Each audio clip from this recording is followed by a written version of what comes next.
Hey guys, Quiv, the Lazy Geek here, and today I want to look at the sequence details and the sequence settings that we have in N.I.N.A. Today I'll be imaging the Needle galaxy, and I'm going to have a look at all of the settings within the sequence editor in N.I.N.A. So first things first, let me share my screen, and you can see that I've searched for the Needle galaxy in the Sky Atlas in N.I.N.A. And I'm gonna do, first thing, I'm gonna slew to it. That way it's done. And while this telescope is slewing, I'm gonna also set it as a sequence target, which will very conveniently take us to the sequencer, the sequence screen. And let's have a look at the different parameters that we have in here. So first things first, you can see that all of the parameters on this page are related to my particular target, which is the Needle galaxy. I can add further targets by clicking on the plus button here and then setting up new coordinates, for example.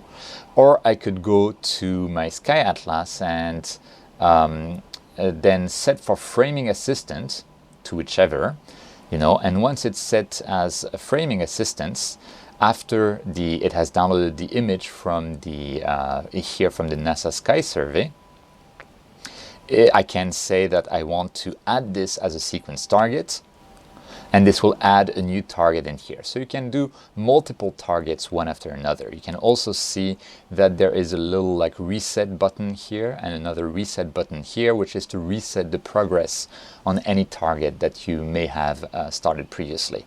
And I can just delete the target because today I don't want to do multiple targets. I want to concentrate on the Needle galaxy. So that's one thing. Another thing that you have in here is the sequence parameters. So we have delay starts, and this is pretty much the only way you have to kind of decide start times and end times for each target.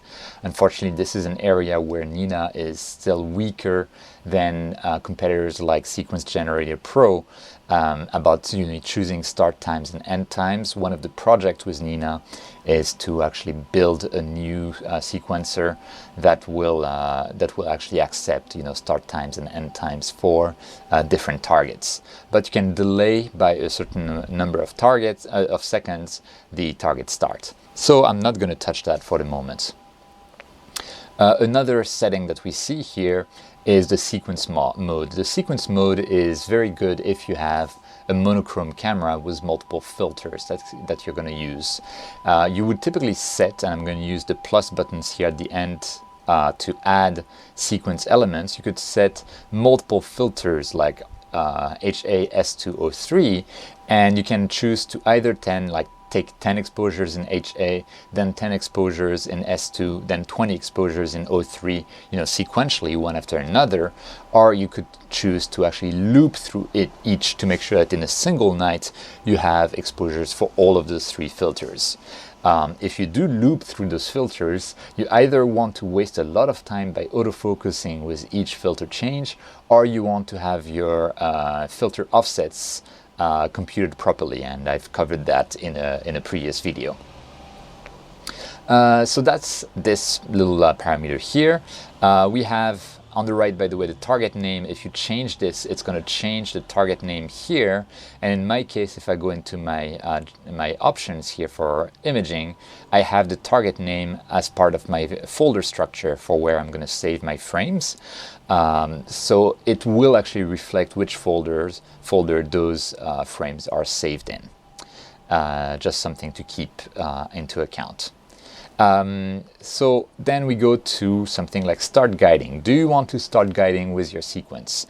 If you have a guider, the answer is absolutely yes. There's pretty much no instance if you want to guide that you don't want to start guiding at sequence start. Even if you have already manually started guiding after manually slewing to target and centering the target outside of the sequence, the N.I.N.A will actually stop the guiding to perform autofocus or whatever. It might actually stop the guiding before it starts it again. If this is set to off, it will stop the guiding that you've started manually, and then you will not be guiding at all. so which is not something you want. So always keep it to on. Then we have slew to target and center target. Like I've already slewed manually to the Needle Galaxy, right? But I want to make sure that I center the targets via plate solve. And I would always recommend to put those two on, even if you've already centered manually. And that's because if center target is on, during the meridian flip, it will use the coordinates that are here as the target.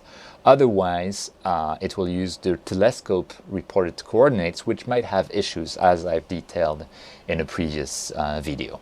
So that's something to take into account. The next areas they're not settings, they're for your information kind of stuff.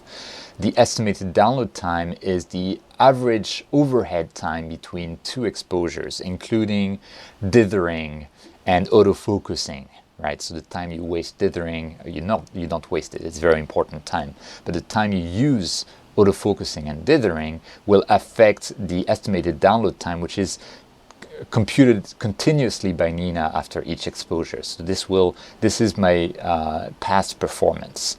So I'm wasting 7 seconds on average between exposures.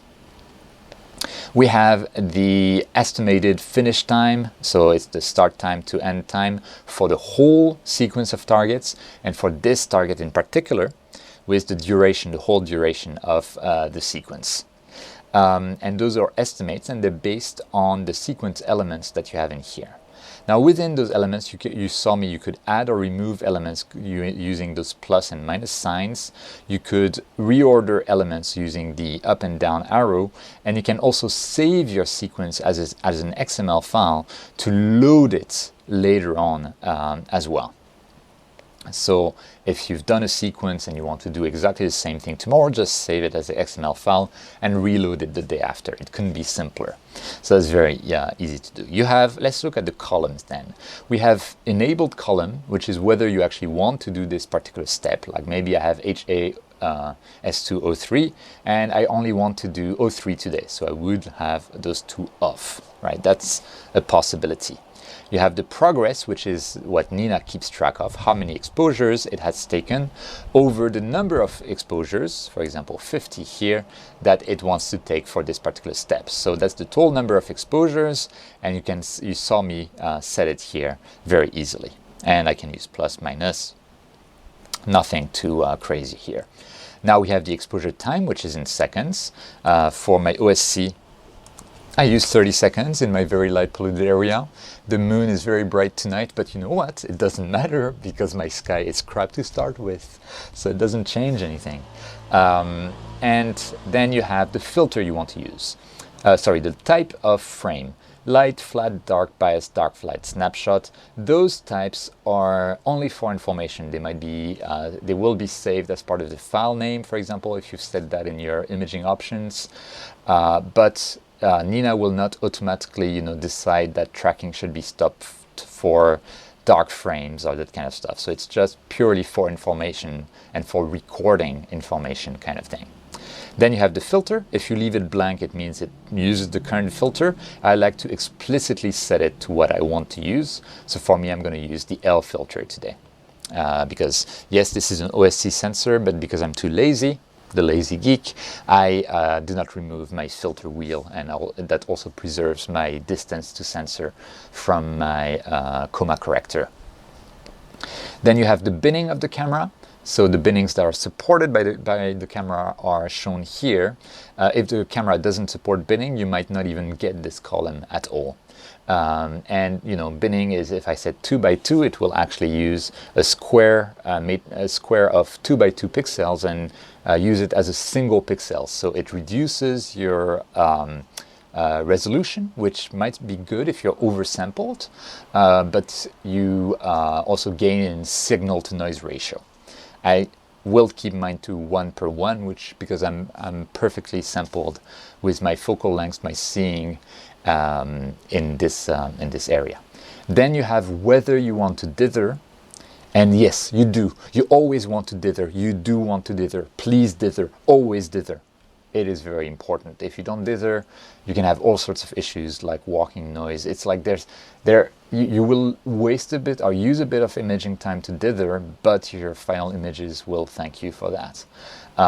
It's basically, and if you do dither, you can also use drizzling techniques to recover resolution later down the processing workflow. It's absolutely critical. You always want to dither. Dithering means basically you move this telescope slightly between exposures so that the noise, the fixed noise part of the sensor, is not always added on top of one another. It's actually averaged out by being slightly offset between each exposure. For the dithering to work, you need to have a guider connected. The auto guider can be simply PhD2, or if you do not have a guider, there is under equipment guider, there is the direct guider option here, which basically will move the mount randomly using pulse guide commands for a certain number of seconds. And that can be useful if you're doing like portable kind of astrophotography with short focal length, for example, and you don't want to bother with guiding, or if you have a very high-end mount that compensates for refraction and has a perfect sky model and etc. So you don't need to actually guide. Okay, let me go back to sequence, and then we have how many do you want to dither each frame, or every 3 frames, every 4 frames, every 5 frames?